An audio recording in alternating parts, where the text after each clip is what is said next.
Hati-hati, aku ada di sekitarmu. Ki Ju Ji.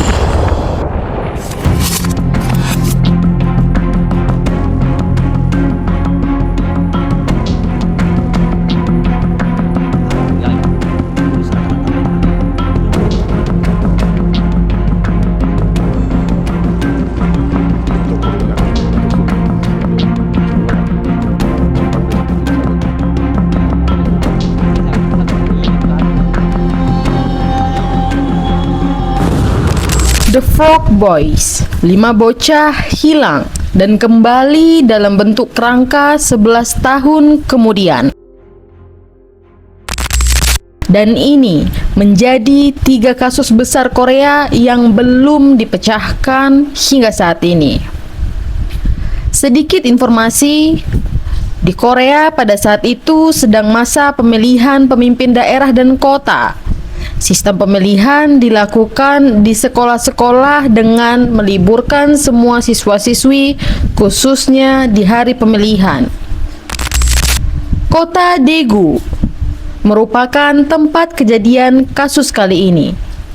Tepatnya pada tanggal 26 Maret 1991, pemilihan pemerintah kota tersebut diselenggarakan. Di hari yang bersamaan, ada 6 anak yang sedang berlibur pergi bermain bersama. Mereka bersekolah di SD Cheongso Daegu.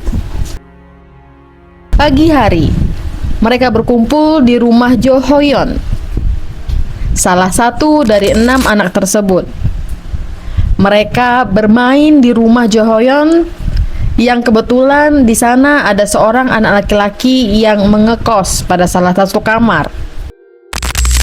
Karena 6 anak tersebut bermain dengan cukup riuh hingga mengganggu anak laki-laki tersebut, mereka berenam pun disuruh pergi bermain di luar agar tidak ribut di dalam rumah.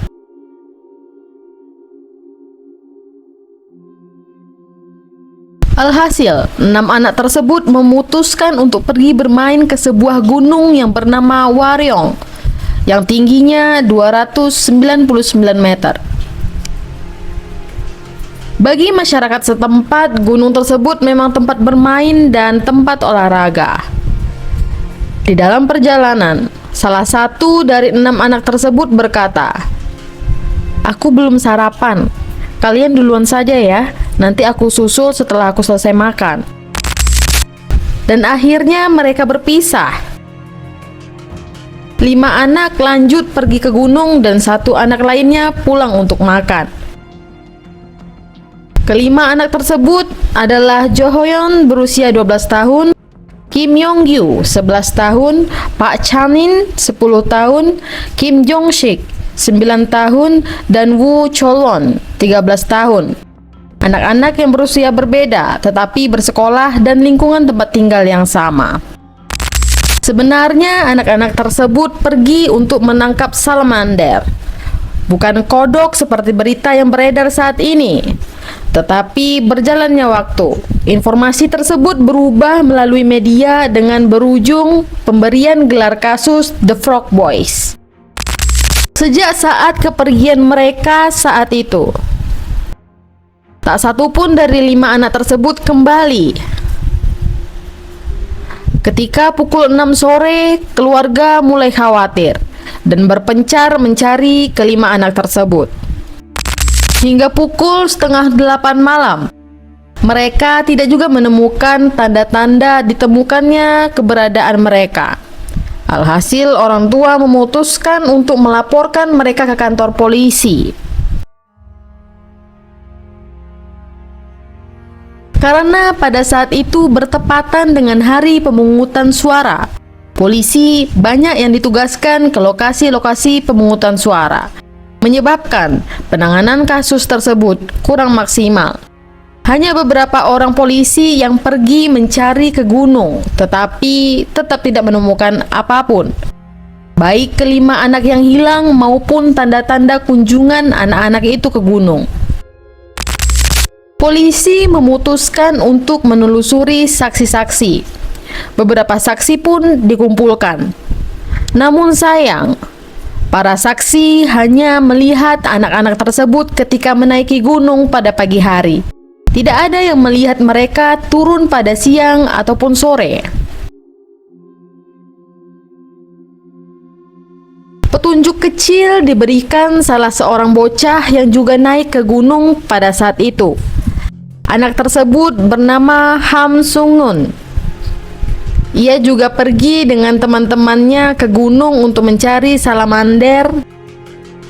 Tetapi sesampainya di gunung, ia terpisah beberapa meter ke arah komplek kuburan di gunung tersebut.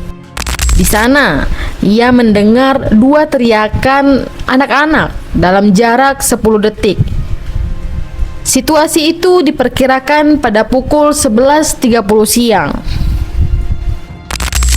Petunjuk itu memperkuat bahwa kelima anak tersebut besar kemungkinan menghilang di atas gunung karena beberapa waktu berlalu dan anak-anak tersebut tidak juga kunjung ditemukan.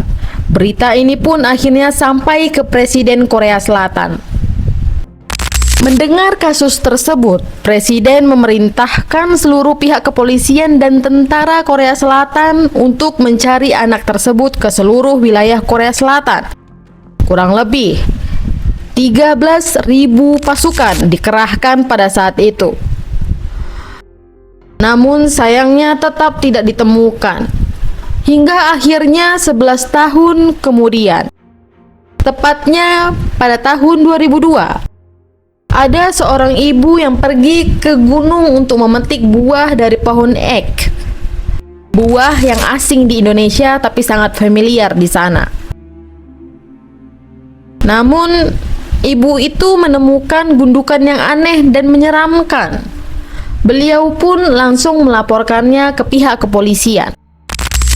Momen janggal terjadi setelahnya. Ketika polisi menemukan kerangka-kerangka di tempat yang dilaporkan sang ibu, polisi tidak melakukan penyelidikan yang lebih menyeluruh. Polisi langsung mengambil kesimpulan bahwa ini benar kerangka kelima anak yang hilang dan mereka meninggal karena kedinginan.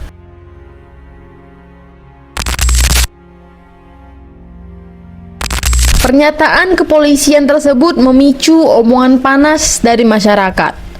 Seperti yang diketahui, gunung tersebut bukanlah gunung yang tinggi, rimbun, ataupun gunung yang berhutan liar.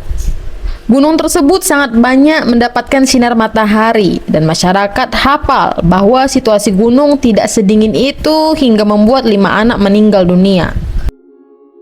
Beberapa hal tambahan yang aneh pun menjadi perbincangan hangat.